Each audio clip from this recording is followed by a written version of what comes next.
Hello and welcome, or welcome back. My name is Shannon, and today we're going to do a book tag video. We're going to do the book acquiring book tag. I am traveling again. This time I'm in Portland, Oregon, in my hotel. Isn't this a beautiful background? I'm staying at a hotel called the Nines, and it's in downtown Portland.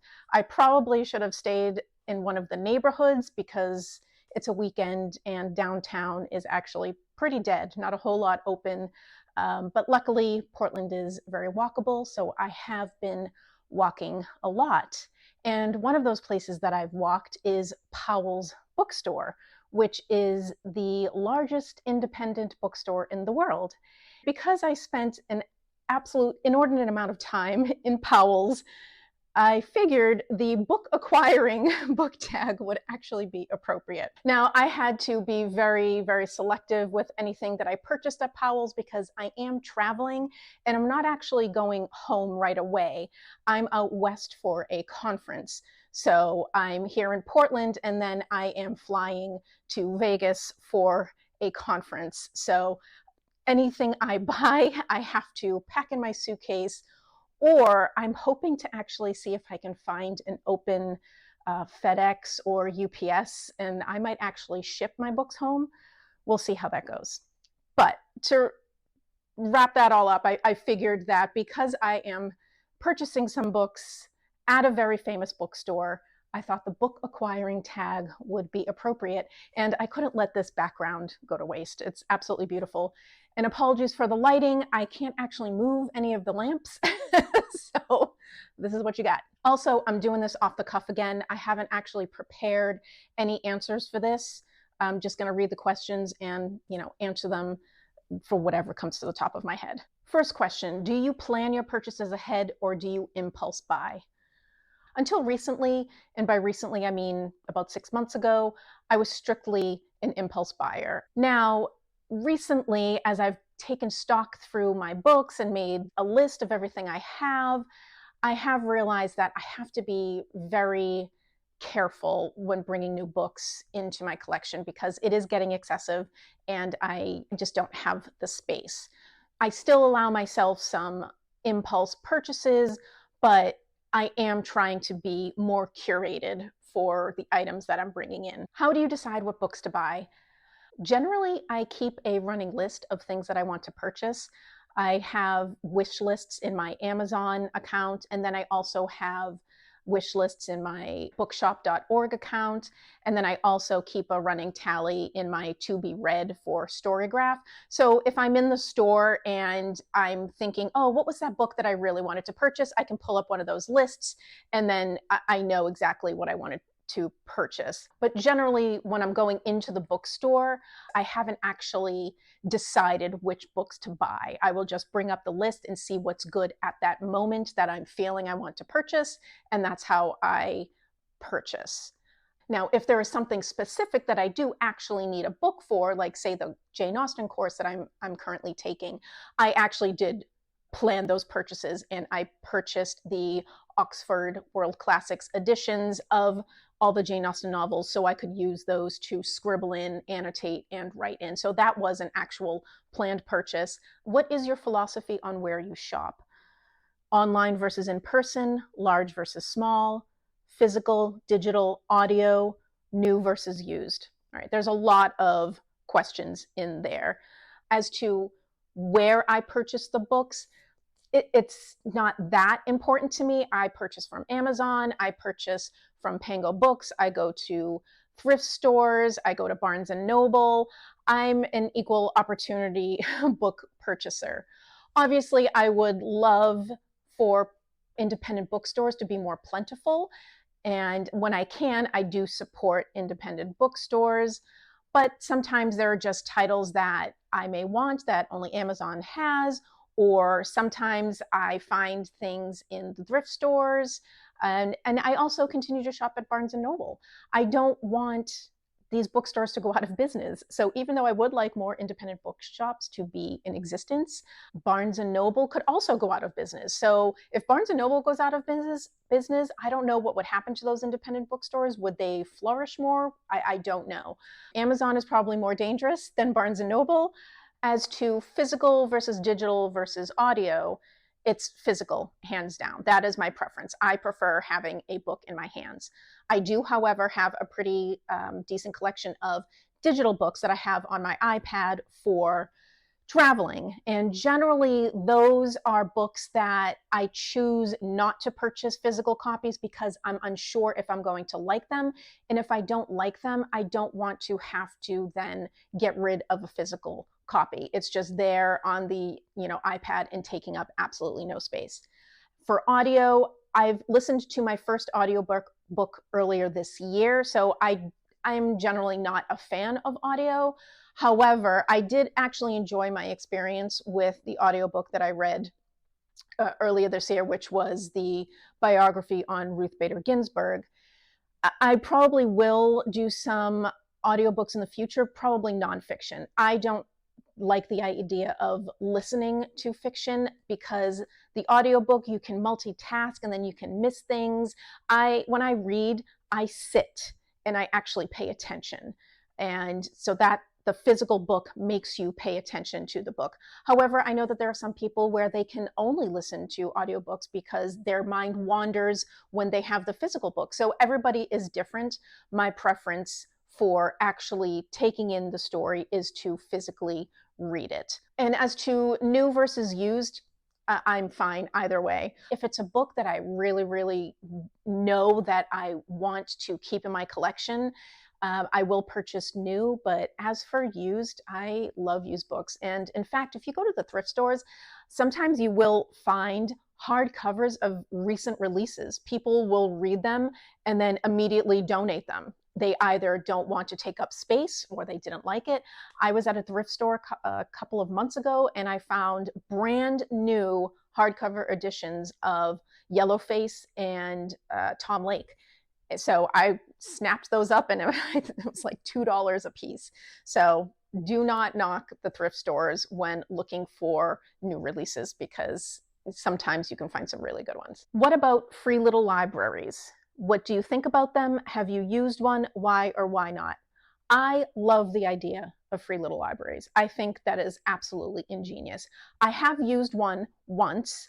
There is a little free library on the floor of the building that I work at, and I grabbed a book. I can't remember which one it was.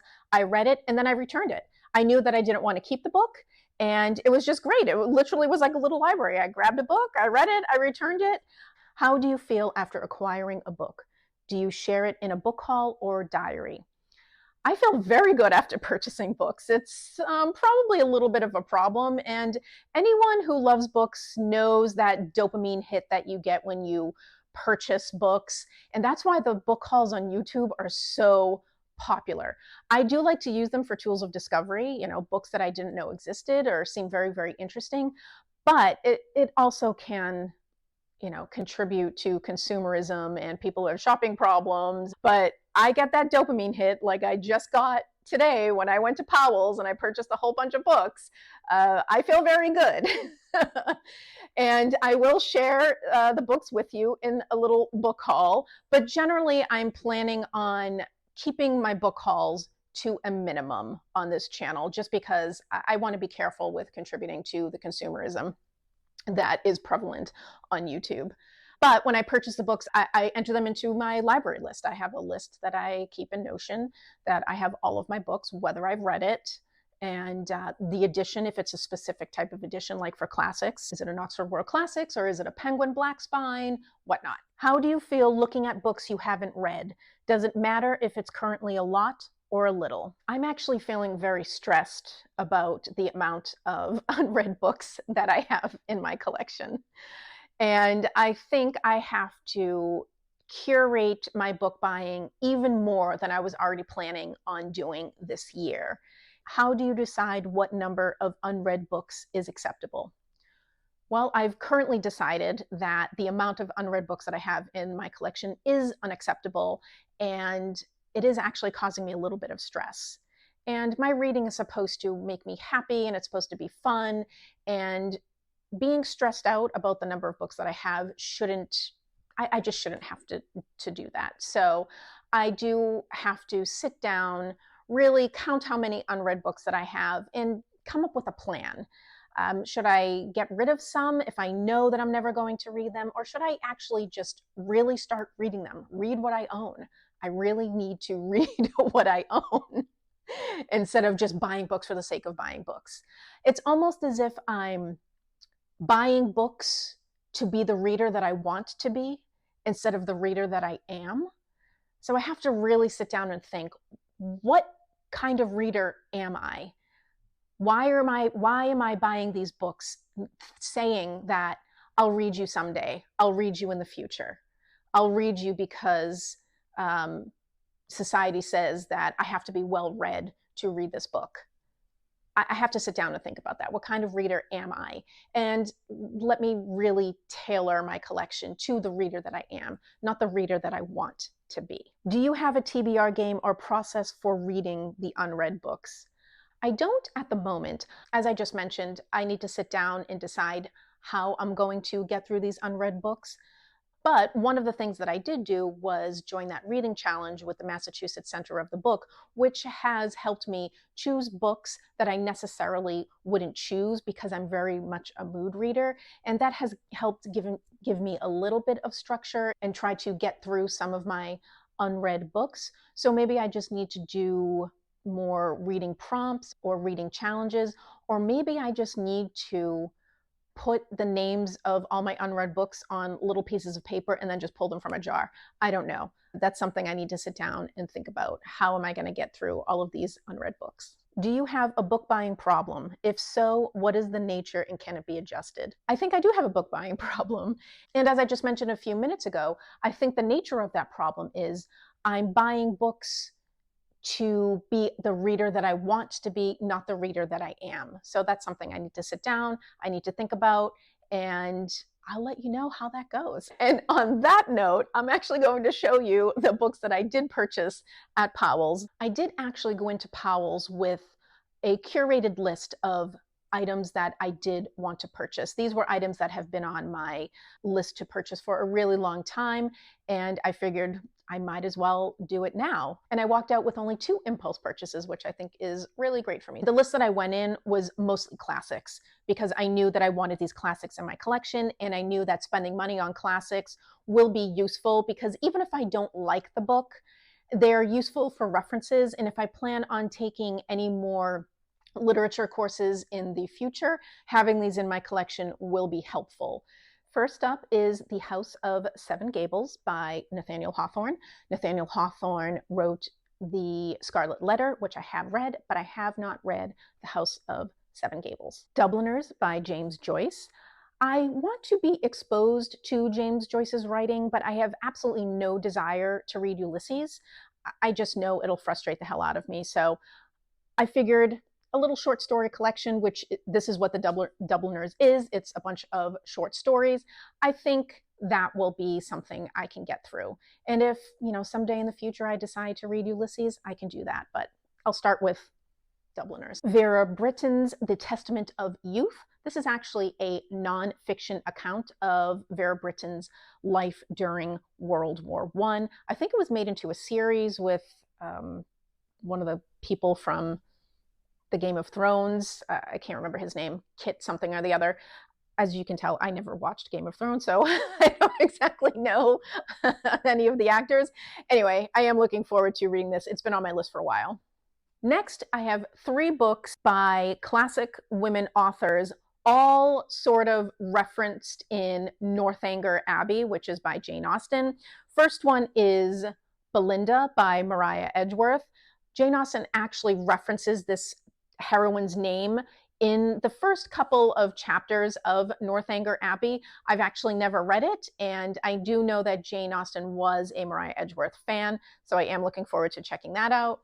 And then the other 2 are by Anne Radcliffe, the first one being The Romance of the Forest, and a Sicilian romance.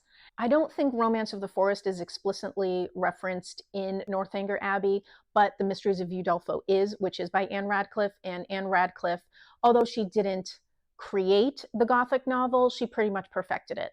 The Yellow Wallpaper and Other Stories by Charlotte Perkins Gilman. This has been on my list for a while. I've never read Gilman's writings. The Yellow Wallpaper is a pretty scary account of a woman's mental breakdown in the late 1890s. And then she also wrote something called Herland, which I think is this novel about a society where men have been absent for like thousands of years. So I'm really intrigued to read that account. Mildred Pierce by James Cain. I'm not a huge fan of mystery novels, but for some reason, I am really intrigued by the character of Mildred. The Silent Traveler in Boston by Chiang.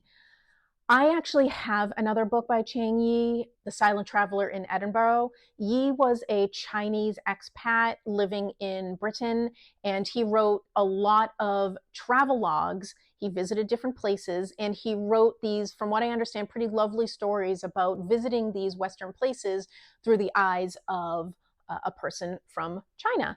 And I have The Silent Traveler in Edinburgh as part of my Massachusetts Center for the Book Reading Challenge. I think I'm reading that in November, but I wanted to get a copy of his visit to Boston, and I found this lovely hardcover edition. Yi also illustrated all of his books, and the Silent Traveler in Edinburgh that I have is illustrated, but in black and white. However, this one has color illustrations, and oh, look at that. Copley Square. I cannot wait to read this. There are a whole bunch of them. There's Silent Traveler in New York and Paris and London, but I specifically wanted the one in Boston, and it was used, and I paid only like $11 for it, so, which may seem expensive, but these have been out of print for a pretty long time from what I understand. Okay, I lied. I actually have 4 impulse purchases. 2 are classics, so even though that was an impulse purchase, I'm kind of not considering an impulse purchase. The first is The Inheritance by Louisa May Alcott. Louisa May Alcott, you're thinking, well, she wrote Little Women. Yes, she did. But prior to Little Women, she also wrote sensational novels. And if you follow noteworthy fiction, she just read A Long Fatal Love Chase. And I read that a really long time ago, and I culled my version during a prior move years ago, but I've never read The Inheritance, so we'll see how that goes. This is called Hope Leslie, or Early Times in the Massachusetts by Catherine Maria Sedgwick. I have never heard of this. Apparently this woman was born in the late 1700s and wrote this book in 1827. And it says it portrays early American life and celebrates the role of women in building the Republic, a counterpoint to the novels of James Fenimore Cooper. This frontier romance challenges the conventional view of Indians, tackles interracial marriage and cross-cultural friendship, and claims for women their rightful place in history. I mean, duh, I had to get this. Like, it's set in my home state, and it talks about women. Yeah, so yes, that was an impulse purchase. So the true impulse purchases, which this first one technically isn't an impulse purchase because I planned on purchasing it at some point, but I saw it in the wild and I decided to pick it up. And this is The Mountains Sing. And I'm afraid I'm not going to try to pronounce the author's name because I have not prepped for this. So I don't want to make any mistakes in the pronunciation of the name. This was actually recommended by Vera from Bookstalgic, and I put it on my TBR list, and I had planned on getting to it at some point, but like I said, I saw it in the wild, so I picked it up, so maybe I might have to move it up in my TBR. This is a multi-generational tale of the Tran family set against the backdrop of the Vietnam War, which is a period of time that I have not read much literature on. I don't know a whole lot about it. So I will be intrigued to get through this book. And I will try to find Farah's video about this book. She did a really great review on it. And the last book, and this was a pure impulse. I saw the cover, I saw the title, and I was so intrigued. And just FYI, there's going to be a couple of swears happening. So if you have any kids in the room, I'll give you a second to block their ears. Okay. This is Shit Cassandra Saw by Gwen E. Kirby. I mean, the title grabbed me and the cover grabbed me. I was just like, okay, what did Cassandra see? Like, I need to know. I looked at the back and it said, Margaret Atwood meets Buffy. Yes. I mean, yes. Cover, title, Margaret Atwood, Buffy. What is this? I need to know. So it turns out it's a short story collection, and I don't actually know what the short story is about, but here are titles of the two that I absolutely want to read. The first one is Shit Cassandra Saw That She Didn't Tell the Trojans Because at that point, fuck them anyway. I don't know why that is so funny, but I love it. So I cannot wait to read that. And then the other one that I thought was hilarious was Midwestern Girl is Tired of Appearing in Your Short Stories. I mean, yes, I am so on board. I might actually not be able to hold off on reading this. I might actually have to read this like tonight just because I'm so excited for it. So that's it. And you're thinking, that's it? You have to travel home with all of those books? Yeah, as I'm looking at this stack, I think I might really need to find like a FedEx or a UPS and ship these home. So we'll see. So that is all I have for you today. Thank you so much for joining me, and I will see you in the next one. Bye.